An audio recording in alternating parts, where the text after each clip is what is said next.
और आइए अंत में हम आपको दिखाते हैं बिस्पी के युवा राजद प्रदेश महासचिव आसिफ अहमद से आगामी लोकसभा व विधानसभा चुनाव के मद्देनजर हमारे डेन न्यूज के संवाददाता अखलाक सिद्दीकी से यह खास बातचीत।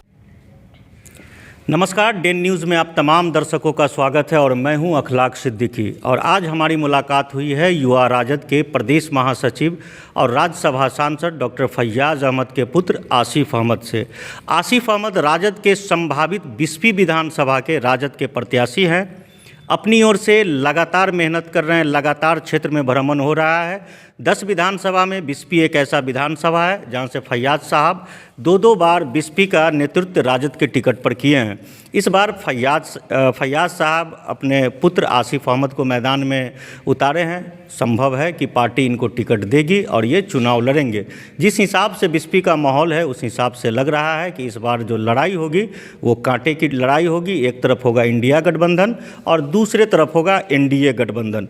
इंडिया गठबंधन से कौन होंगे ये तो आने वाला वक्त बताएगा, लेकिन तमाम जो राजद के लोग हैं वो आसिफ जी को लेकर के अस्वस्थ हैं कि वो बिस्पी विधानसभा में इस बार आएंगे। और जिस हिसाब से ये मेहनत कर रहे हैं अभी से लग रहा है कि ये चुनावी माहौल है। लगातार वर्करों से मिलना, लगातार लोगों की समस्याओं को सुनना, उसका निराकरण करना, उसको अवगत कराना, इन तमाम चीज़ों को आसिफ अहमद साहब निरंतर बिस्पी को पकड़ करके कर रहे हैं। अब तो आने वाला वक्त बताएगा कि बिस्पी की जनता बिस्पी का विधायक किसको चुनती है। क्या वो विकास करने वाले को चुनेगी या किसी और को भी चुनेगी। बात करते हैं सीधे आसिफ अहमद साहब से, चूँकि पहली मुलाकात हमारी भी है। सवाल तो कुछ ज़्यादा है नहीं, चूँकि अभी तो किसी पद पर नहीं है, सिर्फ पार्टी के पद पर है, फिर भी लोगों के बीच हैं। आसिफ साहब, आपका डेन न्यूज़ में स्वागत है। बहुत बहुत धन्यवाद आपका। क्या लग रहा है बिस्पी विधानसभा में जिस हिसाब से आप मेहनत कर रहे हैं, खास करके आरजेडी के तरफ से? आरजेडी के और लोग भी मेहनत कर रहे हैं, लेकिन तमाम लोग ये जान रहे हैं कि आसिफ अहमद ही उम्मीदवार होंगे। वैसे पार्टी का जो निर्णय होगा वो तो होगा ही। देखिए, बहुत दूर की बात हुई। अभी पार्टी ने मुझे एक छोटा सा कार्यभार दिया है, युवा आरजेडी का प्रदेश महासचिव बनाया है। तो ये मेरी जिम्मेदारी है कि मैं क्षेत्र में जाऊं, गांव-गांव जाऊं, लोगों से मिलूं, जनता तक अपने नेता की बात पहुंचाऊं और जो हमारा आरजेडी का संगठन है ज़मीन पर, उसको मजबूती देने का भी काम मैं करूं। क्या लग रहा है, लंबा संघर्ष आप कर रहे हैं लगातार। पिताजी आपके राज्यसभा सांसद हुए, बिस्पी से 2 बार नेतृत्व किए। जिस समय पिताजी आपके थे उस समय कम लोग थे टिकट के दावेदार। अभी कुछ पार्टी में भी लोग हैं, आप भी हैं और भी लोग हैं, इसको कैसे देखते हैं आप? देखिए, मैं युवा संगठन से जुड़ा हूँ आरजेडी के, तो ये मेरा कर्तव्य है कि मैं ज़मीन पर संघर्ष करूँ और अपनी पार्टी को और अपने नेता को मजबूती देने का काम मैं करूँ।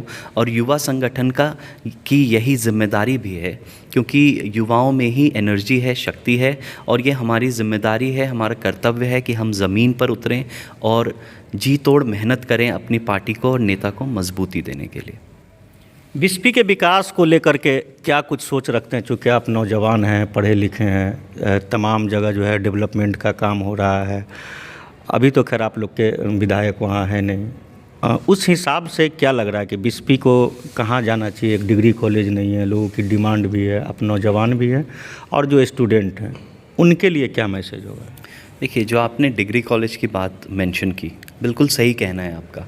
और मेरा कहना है कि आज के दौर में अगर हमें डेवलपमेंट चाहिए अपने इलाके में, तो हमें भी उसके लिए एक्टिव होना होगा, जागरूक होना होगा, तभी हमारे यहाँ तरक्की हो पाएगी। और आजकल मैं देख रहा हूँ जो युवा हैं हमारे क्षेत्र के, वो एजुकेशन को लेकर के काफ़ी एक्टिव हैं। वो चाहते हैं उनके इलाके में स्कूल आएँ, कॉलेजेस आएँ। और तेजस्वी जी ने एक स्लोगन दिया था पिछले विधानसभा चुनाव में, और अभी भी वो निरंतर ये स्लोगन दोहराते रहते हैं कि पढ़ाई, कमाई, दवाई और सिंचाई, ये बिहार के लोगों को इन चारों सुविधाओं से जोड़ने का हमें काम निरंतर करते रहना है। बिस्पी बाढ़ प्रभावित इलाका है, जैसा कि आप जानते हैं। प्रत्येक साल वहाँ बाढ़ आती है। बाढ़ को लेकर के क्या कुछ प्लान है आपका कि अगर आने वाले कल में अगर वो बाढ़ आता है तो चूँकि फ्लड शेल्टर भी नहीं है बिस्पी में, जो मुख्य इलाके जो हैं कुछ जो धौस नदी से जुड़ा हुआ, इन सब को लेकर के क्या कुछ आप पार्टी को लिख रहे हैं या कुछ और इस पर भी काम होगा? देखिए, काम होने की बहुत ज़रूरत है। ये एक ऐसी क्लैमिटी है जो लगभग हर साल आती है और इस पे हम अभी तक कंट्रोल पाने में विवश रहे हैं। तो मैं आग्रह करूंगा हमारे जल संसाधन विभाग से कि इस पे ज़रूर तवज्जो दी जाए, और अगर कल को मुझे ये मौका मिलता है कि मैं एक लॉ मेकर की भूमिका में आऊँ तो मैं इस पे ज़रूर काम करने की कोशिश करूँगा, और करना ज़रूरी भी लगता है मुझे। क्या लग रहा है कि बिस्पी में जो मूलभूत सुविधाएं हैं जो अभी है मौजूदा उससे बेहतर होना चाहिए था? क्या बिस्पी पिछड़ रहा है विकास से? देखिए, विकास is a never ending process and it's an ever going process. तो मुझे तो लगता है, जहाँ से मैं देख रहा हूँ, कि और विकास की ज़रूरत है, काफ़ी चीज़ें सुधारने की ज़रूरत है। रोड्स पे अच्छा काम हुआ है, बिजली पर काम हुआ है, लेकिन और बहुत सारे सेक्टर्स हैं जहाँ अभी हम पिछड़ते हुए दिख रहे हैं और हमें निरंतर काम करने की ज़रूरत है। ये थे युवा राजद के नेता आसिफ अहमद साहब, जो लगातार बिस्पी विधानसभा को लेकर के अपना जो इनका वर्क प्लान है उस पर पूरी तरह से काम कर रहे हैं। अब आने वाला समय ये है कि जिस तरह से बिस्पी बाढ़ ग्रस्त इलाका है, लगातार वहाँ प्रत्येक साल बाढ़ आती है, करोड़ों का नुकसान होता है। खास करके जो किसान और गरीब मध्यम वर्ग के जो किसान हैं, जो उस तबके के जो लोग हैं, उन्हें नुकसान सहना पड़ता है। सरकार की तरफ से जो भी मुआवजा आता है वो तो आता ही है, लेकिन आने वाला जो कल होगा शायद बिस्पी के लिए वो शायद बेहतर हो। हर एक नौजवान चाहते हैं कि बिस्पी में डिग्री कॉलेज हो। एक बहुत बड़ा सवाल है कि बिस्पी से बड़े बड़े लोग बहुत बहुत दूर तक पहुँचे, लेकिन बिस्पी में एक डिग्री कॉलेज नहीं है। अगर सरकारी कॉलेज है भी तो वो 10 बाई 10 के रूम में है, जिसको ITI सरकारी ITI है, वो अपने मानकों पर भी खरा नहीं उतर रहा है। अब तो राजद की सरकार है और अगले साल चुनाव है। चुनाव को लेकर के तमाम जो सरगर्मियां हैं वो लगातार है, और इन्हीं सरगर्मियों के बीच हम लोग भी रहेंगे उन तमाम नेताओं के साथ जो अपने विकास को लेकर के एक मॉडल तैयार करेंगे। आपको हम उनसे रूबरू कराएंगे। राष्ट्रीय जनता दल के मधुबनी जिला अध्यक्ष हैं वीर बहादुर राय जी। वीर बहादुर राय जी के जिम्मे इस बार मधुबनी में जो अग्नि परीक्षा होगी उसके ये हेडमास्टर होंगे। हेडमास्टर कहने का मतलब ये हुआ, चूँकि लोकसभा है 2 और विधानसभा 10 है, 25 में है लोकसभा चुनाव और 24 में है लोकसभा चुनाव और 25 में विधानसभा चुनाव। वीर बहादुर राय जी चूँकि 10 विधानसभा में अगर राजद के हैं तो इनके जिला अध्यक्ष है। अभी ये रहिका प्रखंड के प्रखंड अध्यक्ष मनोनीत किए हैं मंडल जी को, जो पूर्व प्रमुख रहे हैं।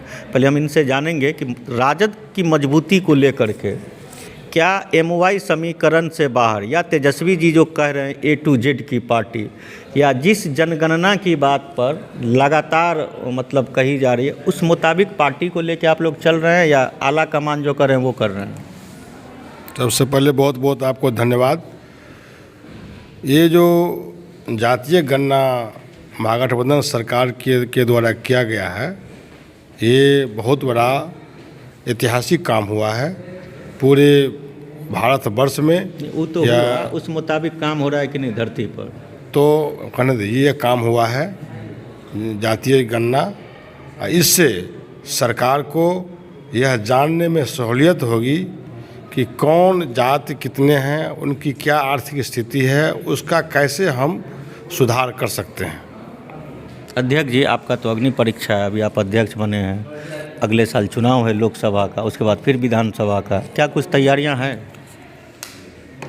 2024 में मधुबनी जिला में 2 लोकसभा क्षेत्र हैं, मधुबनी और झंझारपुर। सबसे पहले अभी तो जिला पार्टी को दोनों लोकसभा पर हमारा संगठन का काम चल रहा है और पार्टी को मजबूत करने का काम चल रहा है।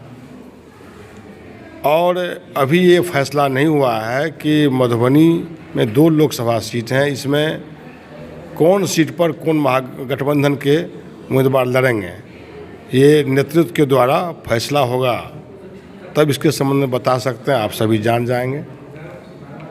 पहला प्रयास हम लोगों का होगा कि गठबंधन से जो भी उम्मीदवार मधुबनी और झंझारपुर से आएंगे उसे हम लोग मजबूती के साथ भारी बहुमत से जिताएंगे।